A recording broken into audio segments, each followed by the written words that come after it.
Jessica Fox, Moulika লাগান এই দুই অ্যাথলিট অস্ট্রেলিয়াকে দুর্দান্তভাবে রেসে ফিরিয়েছেন প্যারিস অলিম্পিকে। একজন ক্যানোয়েস্ট আর একজন হচ্ছেন সুইমার। তাদের নৈপুণ্যে কিন্তু বেশ টেক্কা দিচ্ছে অস্ট্রেলিয়ান অ্যাথলিটরা। একইভাবে বলতে হয় লিওন মার্চান্দের কথা। এই ফ্রেঞ্চ সাঁতারু কিন্তু দুর্দান্ত পারফর্ম করে চলেছেন এবং তিনি এই প্যারিস অলিম্পিকে জলদানব হিসেবে আবির্ভূত হয়েছেন। এরই মধ্যে বেশ কটি স্বর্ণপদক তিনি জয় করে নিয়েছেন এবং তাকে কেন্দ্র করে বা তার উপর ভর করেই কিন্তু প্যারিস অলিম্পিকে দুর্দান্ত কিছু করার প্রত্যাশা করছে ফ্রান্স। এছাড়া চায়না এবং জাপানের অ্যাথলিটদের কথা যদি বলতে হয়, চায়নার কথা যদি স্পেশালি বলতে হয়, শেন লিয়াও তিনি শুটিংয়ে দুর্দান্ত করেছেন। জাপানের ওকার কথা বলতে হয়, তিনি কিন্তু আর্টিস্টিক যে জিমন্যাস্টিক সেই জিমন্যাস্টিক্সে 2টি স্বর্ণপদক জিতেছেন।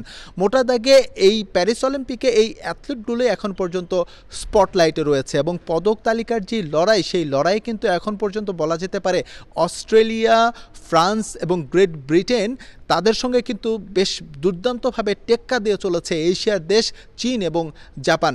তবে বাংলাদেশের জন্য প্যারিস অলিম্পিক এখনও হতাশারই হয়ে রয়েছে। সবচেয়ে প্রত্যাশার যে ইভেন্টটি ছিল বাংলাদেশের জন্য, সেখানে কিন্তু সাগর ইসলাম ব্যাপকভাবে হতাশ করেছেন। রেসে ফিরেছে গ্রেট ব্রিটেন, চেষ্টা করে চলেছে মার্কিন যুক্তরাষ্ট্র। সেই তুলনায় ইতালি এবং কানাডার যেই অ্যাথলিট রয়েছে তারা কিন্তু এখন পর্যন্ত হতাশার বৃত্তেই আবদ্ধ রয়েছে।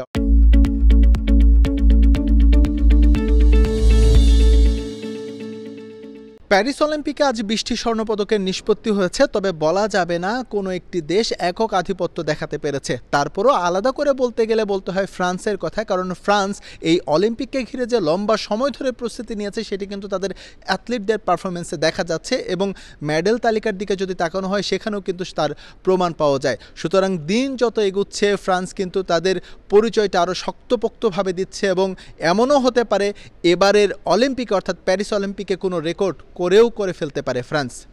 এস এম ইকবাল, সময় সংবাদ, প্যারিস।